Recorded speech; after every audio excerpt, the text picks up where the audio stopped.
Então vamos elevar os nossos pensamentos, agradecer a Deus por mais uma oportunidade de aqui nos reunirmos entre amigos, na busca do aprendizado, do conhecimento compartilhado. Obrigado, Senhor, por tudo que vem a nós. Pedindo proteção, o amparo, a nossa reunião, que tenhamos os olhos de ver, os ouvidos de ouvir, para o que vem a todos nós, nesse momento.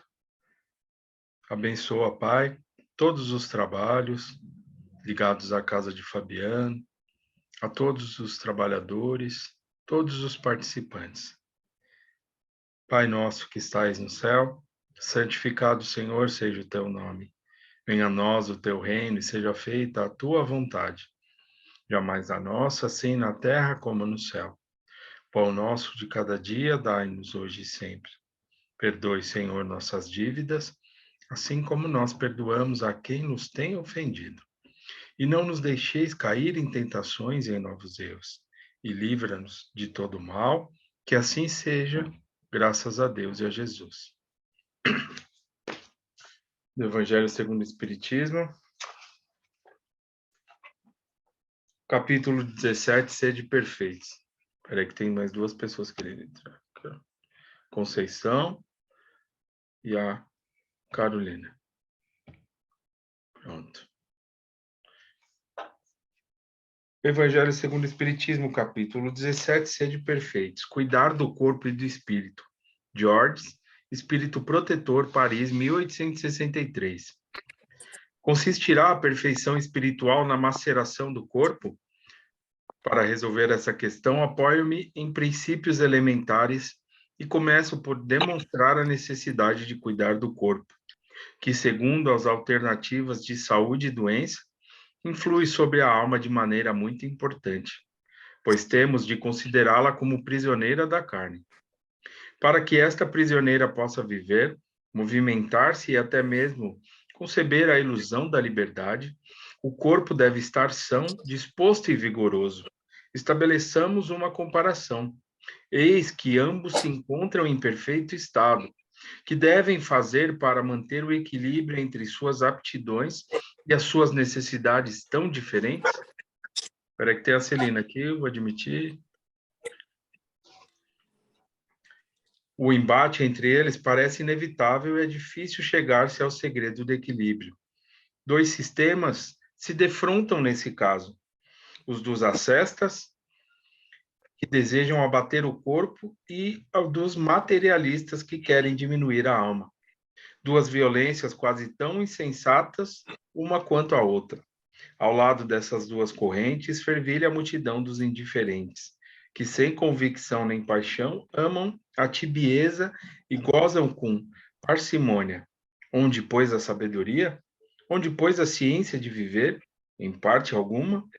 E esse grande problema ficaria inteiramente por resolver se o Espiritismo não viesse em auxílio dos pesquisadores para demonstrar-lhe as relações existentes entre o corpo e a alma e dizer-lhes que, desde que são reciprocamente necessários, é indispensável cuidar de ambos. Amai, pois, a vossa alma, mas cuidai também do corpo, instrumento da alma. Então, aqui ele já diz tudo, né? Amai a nossa alma, com certeza, porque somos espíritos eternos, mas cuidar, né, tomar os cuidados devidos com o nosso corpo, que é o instrumento que nós temos nesse momento como espíritos encarnados para que a gente possa atingir ali aqueles objetivos, né, aquelas situações que nós necessitamos, que nós nos programamos no plano espiritual. Tá? Então, aqui ele já diz tudo, né?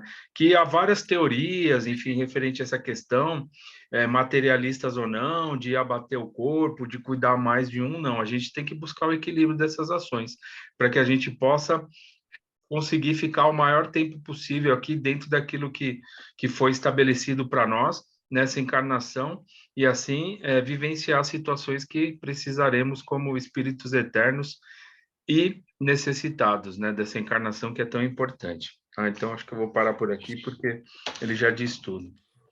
Tá? Então, o que a gente tem que buscar é sempre o equilíbrio, né? Sempre o equilíbrio das nossas ações referente ao nosso corpo também. Ah, mas eu estou cuidando só do meu lado espiritual. Muito bom, mas eu tenho que cuidar do meu corpo também. Isso é muito importante, porque a gente não pode se esquecer que ele é a ferramenta que a gente tem, é o empréstimo que Deus nos concedeu, que nós teremos que prestar contas também, né? Quando regressarmos à pátria espiritual, tá? Então, o que cabe a cada um de nós é a gente buscar esse meio termo aí nessas situações. Tudo bem? Alguém quer fazer algum comentário? Então é isso aí. Então, vamos dar continuidade aqui no nosso livro, Mediunidade, do Herculano Pires. Nós estamos aqui, iniciamos o capítulo 2, há 15 dias atrás, que fala sobre a questão da mediunidade estática, né? Aquela mediunidade que é mais comum a todos, né? Porque partimos ali do princípio que todos nós somos médiuns, né?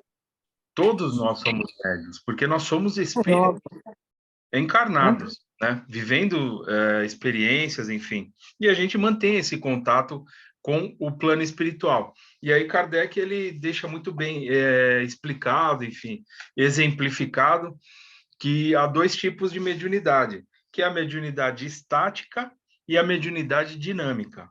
Então, a mediunidade estática, ela corresponde à mediunidade natural, que todos nós possuímos, né? Que todos possuem, e permanece geralmente em êxtases, com manifestações moderadas e quase imperceptíveis.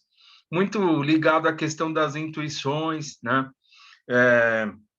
Nós temos esse contato, com os espíritos desencarnados, né? A todo momento a gente está tendo esse contato, mantendo esse contato, né? Só que da mesma forma que aquela mediunidade dinâmica, que é a mediunidade de trabalho, que as sensações elas são mais intensas, as percepções também, essa mediunidade estática, não é porque eu vou no centro, mas eu não trabalho a mediunidade, eu só vou lá, assisto as palestras, participo do estudo, eu não tenho isso, não tenho essa mediunidade, esse compromisso do trabalho, isso não significa que a gente deve negligenciar os nossos comportamentos, os nossos pensamentos, né? Porque todos nós pensamos, todos nós emitimos e nos mantemos em contato uns com os outros, seja entre encarnados, seja entre desencarnados, né?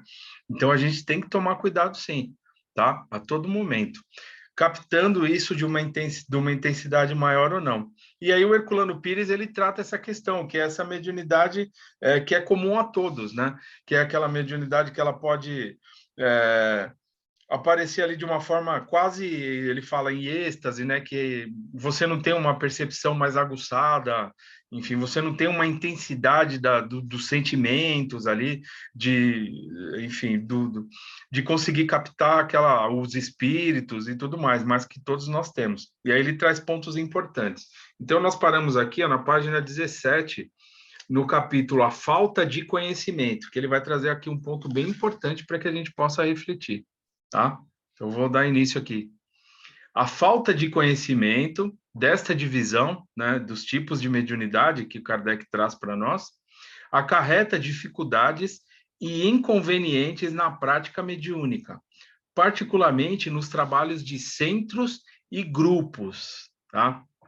Então, quando uma pessoa se dirige ali a uma casa espírita, enfim, não necessariamente ela tem que ser um médium de trabalho para que ela possa sofrer um processo obsessivo, tá? Então, a pessoa pode estar...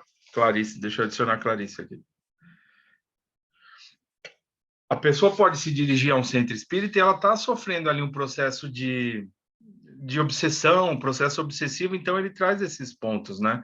E aí, quando chega no centro, ele passa ali pela orientação, recebe ali os cuidados devidos, então essa questão, ela vai se abrandar, né? Desde que aquela pessoa que esteja passando por isso, ela também faça parte dela.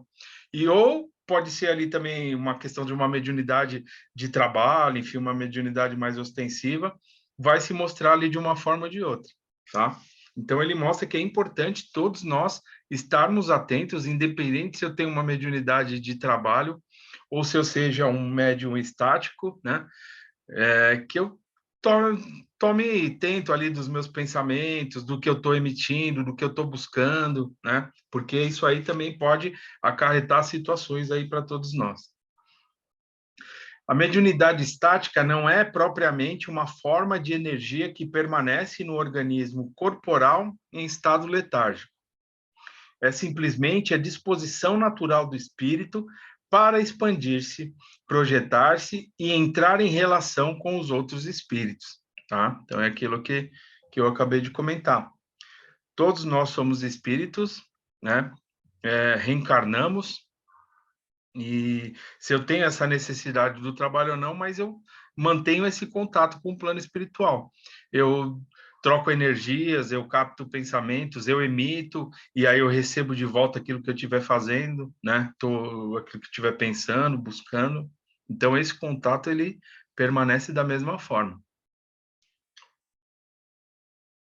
Nossa mente funciona segundo acentua John Arrowald, em seu estudo sobre relações interpessoais, como ativo centro, emissor e receptor de pensamentos.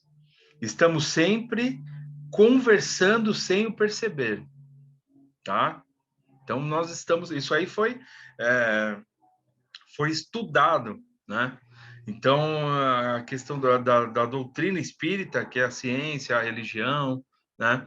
Então, tudo o que é abordado tem que passar ali por um crivo, né?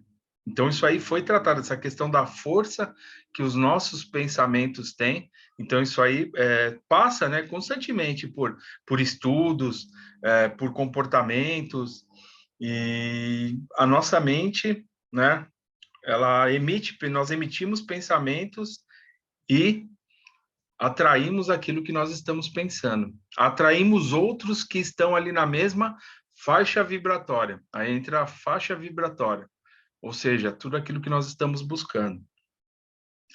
E a gente, que nem ele fala, nós estamos sempre conversando sem o perceber, por causa das nossas emissões mentais, né? E os espíritos captam isso, porque o pensamento que nós emitimos, o pensamento, ele se transforma numa energia. Eu posso pensar num amigo meu que eu gosto, falar, poxa, eu gosto daquele amigo, e falar simplesmente essas palavras passam pela minha mente, pela minha cabeça. Poxa, eu gosto daquela pessoa, que ela esteja bem. Então, essa ação que nós temos, ela se transforma numa energia.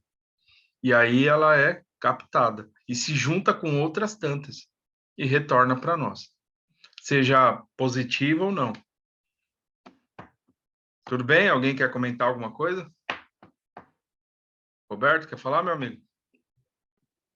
Não, é bem isso, né, Vitor? A gente sabe que ainda todos nós somos espíritos, só que hoje reencarnados, né?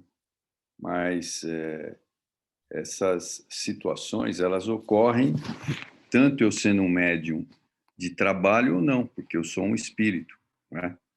Então, a gente tem que ficar atento e aproveitar os estudos. Por quê? Porque todos podemos sofrer obsessões. E através do estudo a gente vai se esclarecendo, né? É isso aí. Pode continuar aí, Vitor. Bom, é importante. O Roberto falou uma coisa muito importante agora. Quando a gente estuda, quando a gente busca conhecer, busca o esclarecimento sobre os comportamentos, sobre as situações que estão acontecendo conosco, as percepções que nós vamos tendo quando passamos por essa situação, né? Elas vão se tornando mais claras, mais aguçadas. Então, a gente já tem um reflexo mais condicionado, vamos dizer assim, referente a esses tipos de comportamento. Saber, olha, se eu não estou muito bem, poxa, eu posso fazer alguma coisa e melhorar. Se está bem, eu estou sentindo essa carga vibratória boa. Se não é, eu estou sentindo também. Então, nós vamos nos aprimorando nesse sentido, tá? Isso aí vai nos ajudando muito, vai nos pondo em guarda contra muitas situações que anteriormente passavam ali desapercebidas por todos nós. Tá? Por isso que é sempre importante a gente buscar esse autodescobrimento, esse saber quem somos, né? Por quê? Né? Fazer aquela reflexão sobre o nosso comportamento. Poxa, por que as coisas acontecem assim? Será que não pode ser de outra forma? Enfim, então essas reflexões, elas são muito importantes. E é o que a doutrina espírita nos chama a todo momento, né? Que a gente reflita. E os nossos amigos espirituais, que eles não podem interferir na nossa vida. de uma forma direta, ostensiva ali, nos dizendo aquilo que a gente deve fazer.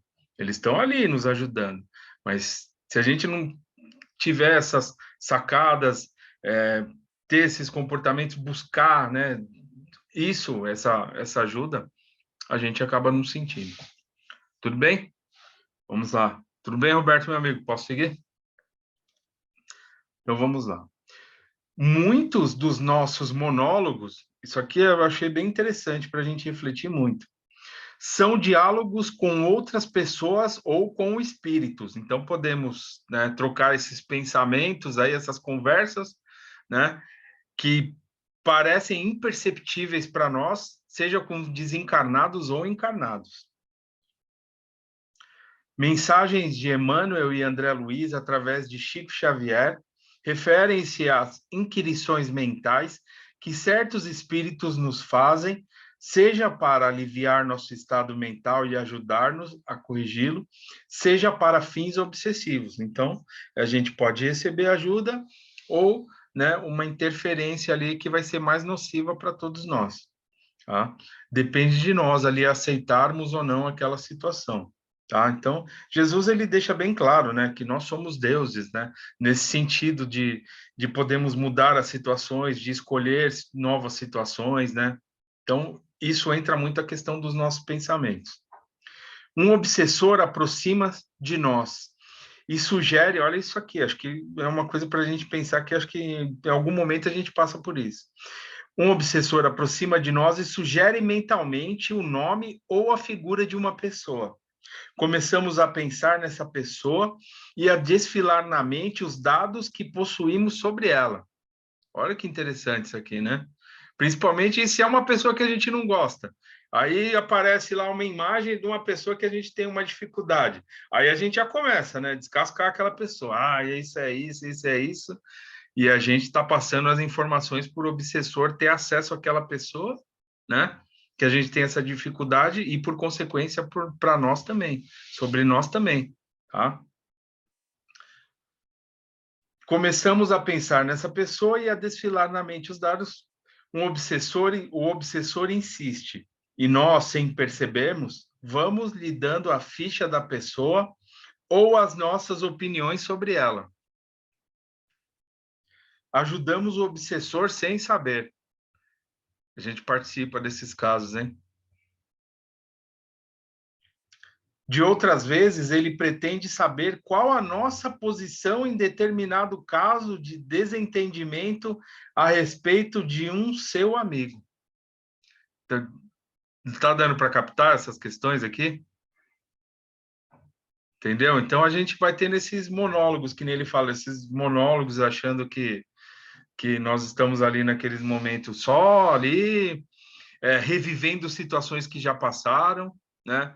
Podendo ser boas ou não, mas aí no caso que ele está retratando aqui é a questão de casos, né, de obsessores, né? E a gente acaba participando de tudo isso. Se a gente não tem uma postura firme, não está atento ao nosso pensamento, então a gente participa desses casos. Depois a gente fala, não, os obsessores, mas eu não sou obsessor. Tudo bem. Mas a gente vai dando, né? Vai dando Munição. munição, isso, vai dando munição. E aí, pessoal, alguém quer falar um pouco sobre isso? Alguém gostaria? Então vamos lá. Roberto, quer comentar, meu amigo? Não, você já falou tudo, Vitor. A gente precisa realmente orar e vigiar, né? Porque Isso. senão a gente vai entrando em labirintos que depois a gente não consegue sair. A gente tem que estar atento, né? Por isso Jesus aconselhou: vigiai e orai, né? Por mais ali que a gente tenha dificuldades referente aos outros, é tentar calar essas situações quando vem à nossa mente, né? Aprender a deixar o outro no momento dele, enfim, é um exercício. Isso aí, para a gente chegar até esse equilíbrio, né? Buscar esse equilíbrio é um exercício para todos nós. E aí, nesse caminho, a gente vai errar, vai acertar, vai dar munição, vai falar, vai passar as fichas, enfim, assim como acontecem conosco também, Mas se a gente procurar manter um pouco mais equilibrado sobre essas situações, então com certeza a gente vai evitar muitas coisas. Devemos vigiar os nossos pensamentos e orar por aqueles que consideramos sem erro. Se fizermos assim, certamente nos livraremos de muitas perturbações e muitos aborrecimentos desnecessários. Os solilóquios do homem são sempre observados pelas testemunhas invisíveis, boas e más, que nos cercam. A mediunidade estática funciona como imanente no nosso psiquismo. Faz parte da nossa natureza.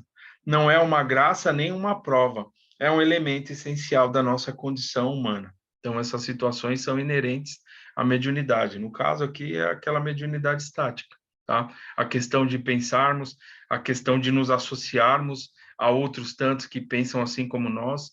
Então, isso aí é muito mais do que uma questão de uma mediunidade de trabalho mais ostensiva, tá? Então, é um ponto a se pensar sobre essas situações. Recorrem às casas espíritas muitas pessoas perturbadas e até mesmo obsedadas, que em geral são consideradas como médiuns em fase de desenvolvimento. Muitas delas são apenas vítimas de perseguição de espíritos inferiores resultante de inquirições mentais. Por esse ou outros motivos, essas criaturas estão realmente envolvidas num processo de obsessão, mas não são médiuns em desenvolvimento. Tá? Então, aquela questão de buscar ajuda ali, mas aí aquela pessoa que está sofrendo esse processo fazendo a parte dele, assim como alguém que tem essa questão da mediunidade de trabalho também se dedicar, buscar equilibrar, né? Ficar atento às questões de comportamento, isso aí há de desaparecer e cessam, né? Às vezes uma pessoa que busca a casa nesse processo, ela tem essa mediunidade estática, né? Não aquela mediunidade de trabalho, ela chega podendo ter ali até os mesmos comportamentos, passando pelas mesmas situações daquele que tem o comprometimento ali do trabalho, a oportunidade do trabalho, tá? E aí, com o tempo ali, isso vai cessando, aí chega uma hora que a pessoa nem sente mais, não vê, não ouve, enfim. Então, a gente sabe que essa é uma mediunidade passageira ali, que foi necessário somente aquela situação. Porque o processo é o mesmo, né? E o cuidado também. Precisam de passes, de participações nas sessões, mas não de sentar-se à mesa mediúnica para desenvolver a mediunidade. Essas pessoas tratadas devidamente livram-se da obsessão, mas não revelam mais os sintomas mediúnicos decorrentes da obsessão, que é o que nós acabamos de comentar. Essas pessoas não estão investidas de mediunato, não precisam e nem podem desenvolver a sua mediunidade estática. Esta lhes serve para guiar-se na vida através de intuições e percepções extrasensoriais.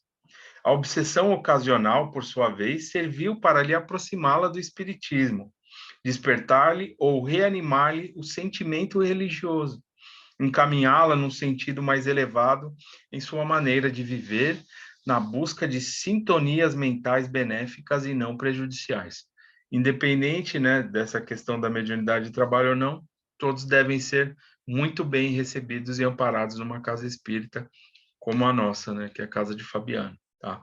O atendimento fraterno deve se dar da mesma forma, porque todos nós necessitamos ali desse conteúdo moral, desses ensinamentos evangélicos que vão fazer com que a gente melhore o nosso comportamento. Se todos nós estamos aqui encarnados, né, num planeta de provas e expiações e trazemos muitos débitos, independente dessa mediunidade ostensiva ou não, somos todos necessitados da busca desse conhecimento. As pessoas não dotadas de mediunato não estão desprovidas de recursos mediúnicos. Pelo contrário, podem ser muito sensíveis e intuitivas, dispondo de percepções eficazes em todas as circunstâncias. Os dirigentes de sessões não podem esquecer esse problema, que lhes evitará muitos enganos no trato das manifestações mediúnicas. As obsessões não são produzidas apenas por espíritos. Há muitos casos de obsessões telepáticas provocadas por pessoas vivas, tá? Então, a gente aprende, já comentamos aqui, o Roberto também, que essa questão da obsessão não é só do desencarnado para o encarnado, tá? Pode ocorrer entre encarnados também. A gente sempre comenta isso, né? Kardec tratou desses casos referindo-se à telepatia como telegrafia humana. Sentimentos de aversão, de ódio, de vingança, acompanhados de pensamentos agressivos, podem dar a impressão... Opa, fechar aqui. Podem dar a impressão de verdadeiros processos de obsessão por espíritos inferiores. Estes geralmente se envolvem em tais casos e manifestam-se nas sessões com suas costumeiras bravatas, passando como os responsáveis por perturbações em que apenas se intrometem. Eliminando o processo telepático, esses espíritos se afastam, sentem-se impotentes para prosseguir na temerária empreitada. Tá? Então, é aquilo, o pensamento, né? Tudo aquilo que nós vamos atraindo. Pensamentos de ódio, de rancor, né? Independem dessa questão da mediunidade e atraem outros tantos aí que também sintonizam, estão na mesma faixa, tá? E aí, nos processos de desobsessão, se dá ali da mesma forma, né? Recebe os cuidados, o tratamento, o esclarecimento para ambos, mas se tratando ali, buscando alternativas, melhorias, então esses espíritos acabam se afastando também da mesma forma. O Dr. Ariald relata um caso da sua clínica psicanalítica, em que o rapaz era rejeitado pelos companheiros de pensão. A rejeição era oculta, pois todos fingiam apreciá-lo. Só a pesquisa do médico provou o que se passava. Afastando o paciente por outro meio, os sintomas obsessivos desapareceram gradualmente, na proporção que os algozes o esqueciam. Tá? Então, esse aí é um caso de... é um processo obsessivo entre encarnados, né? Ele tinha ali umas sensações desagradáveis ali, ele não sabia de onde vinha aquilo, mas, na verdade, os companheiros dele que não gostavam dele, então tinham esses pensamentos difíceis que atraíam ali energias, enfim, ele acabava captando, se sentindo mal, e aí, aos poucos, ele se afastando, isso aí foi cessando também, né? Acontece muito isso, né? Acontece muito. Deixa eu ver o nosso tempo. Esse famoso médico psicanalista, diante de casos desta ordem, propôs a ampliação dos métodos de pesquisa parapsicológica, com acréscimo dos métodos significativos da psicologia e dos métodos qualitativos da pesquisa espírita. Havia realmente chegado a hora em que a parapsicologia atual devia superar o primarismo dos métodos de investigação puramente quantitativos, sob controle estatístico, para enfrentar o problema das consequências da ação telepática do meio social. Posteriormente, a profa Louise Heine, esposa e colaboradora do professor Heine, publicava o livro Os Canais Ocultos da Mente, relatando pesquisas de campo sobre os fenômenos paranormais.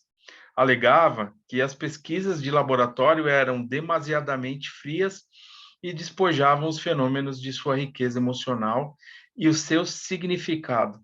O livro da senhora Heine apresenta uma sequência impressionante de casos essencialmente espíritas. Todos os rios levam suas águas para o mar. Todas as ciências psíquicas desembocam fatalmente na delta do espiritismo. Não podemos desprezar as suas pesquisas e as suas conclusões. Os parapsicólogos verdadeiros, que são cientistas universitários, não devem ser confundidos com sacerdotes inconscientes que apresentam ao público uma deformação sectária e intencional da parapsicologia. Esses padres, frades e pastores que tripudiam sobre a ignorância e a ingenuidade do povo são acionados por interesses materiais evidentes e por entidades espirituais inferiores, que servem da mediunidade estática deles mesmos para levá-los a campanhas inglórias e explorações deploráveis da boa-fé dos fiéis. Mas a verdade é que estão nas malhas da mediunidade que negam e combatem.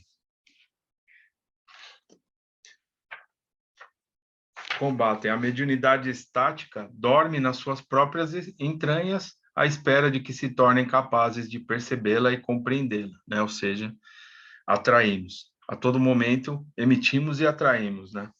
Sejam quais situações forem, independente de sermos médiums estáticos ou dinâmicos, né? A gente acaba atraindo porque o nosso pensamento tem uma força muito grande. Na linha natural dos processos de percepção, a mediunidade estática aflora, às vezes, dadas as circunstâncias favoráveis numa eclosão semelhante ao desenvolvimento mediúnico. Há casos de premonição que surgem de perigo eventual, casos de vidência passageira que parecem sintomas de mediunato em eclosão. É difícil saber-se de imediato o que se passa, principalmente em virtude do estado emocional dos pacientes. Mas basta uma observação paciente. Com frequência, as sessões mediúnicas para logo se verificar que se trata apenas de ocorrências isoladas e ocasionais. A mediunidade estática tende sempre a voltar à sua acomodação do psiquismo normal. O que às vezes complica essas ocorrências passageiras é a insistência no desenvolvimento mediúnico ou as aplicações terapêuticas de choque e dosagens excessivas de drogas nos receituários médicos. Tá? Então, assim, nós terminamos esse capítulo que fala sobre essa questão da mediunidade estática. Independente, né, estarmos atentos aos nossos pensamentos, né, porque pode se passar por processos obsessivos da mesma forma que o médium dinâmico, que o médium de trabalho. Quando participamos ali da sessão, independente de estar participando ali do trabalho, na psicofonia, no passe, enfim, mas está ali assistindo, pode se ajudar através do pensamento, das emissões mentais, auxiliando ali nas incorporações, né? Pode-se fazer uma prece para a gente conseguir, para que se possa conseguir captar essa ajuda do plano espiritual. Isso é independente de ser um médium de trabalho ou não, porque lembrando que todos nós somos espíritos encarnados. Tá bom? Tudo bem, pessoal? Ficou claro aí essa questão? Então, vamos pensar um pouquinho aí nessa questão, quando ele fala ali sobre os obsessores, né? Os embates mentais, né? Porque nesses embates mentais a gente está fornecendo ali a ficha ali, né? Passando informações valiosas, participando desses processos obsessivos, e no final acaba voltando para nós isso de uma intensidade muito grande. Tá? Então, eu vou parar por aqui, e aí, daqui a 15 dias, nós retornamos com o capítulo 3, Mediunidade Dinâmica. Tudo bem? Então, espero que tenham gostado. Bom, eu não vou participar da segunda parte, tá, Roberto, meu amigo? Aí o Roberto vai tocar aí. Então, vou estar postando o vídeo com a gravação aqui do nosso encontro, e livro Mediunidade, J. Herculano Pires. Então, vamos encerrar, agradecendo sempre a Deus e a Jesus por todo o amparo que jamais nos falta. Pedindo que para essa semana tenhamos força e coragem nas nossas necessidades, agradecendo a oportunidade do auto se conhecer, a doutrina espírita, a mediunidade, lembrar que todos nós somos espíritos eternos, reencarnados, lembrar da importância desse corpo material para que a gente possa seguir aí as nossas buscas, né? Trabalharmos aquilo que realmente precisamos, pois tudo isso é fruto de trabalho, né? Fruto de amor. Se nós hoje aqui estamos, nessa encarnação, junto de familiares, no nosso meio, onde Deus nos colocou, foi porque ali temos totais condições de vencer. Então, vamos confiar e vamos fazer sempre a nossa parte. Abençoa, Senhor, todos que aqui estão, que a tua vontade resplandeça sobre nós agora sempre. Que tenhamos uma semana abençoada. Que assim seja, graças a Deus, graças a Jesus. Então, boa noite a todos, e agora fiquem com meu amigo, com a Tati e com todos. Um abraço a todos. Tchau, pessoal. Boa semana e boa noite. Obrigado. Obrigado. Tchau, tchau. Tchau. Até mais, pessoal.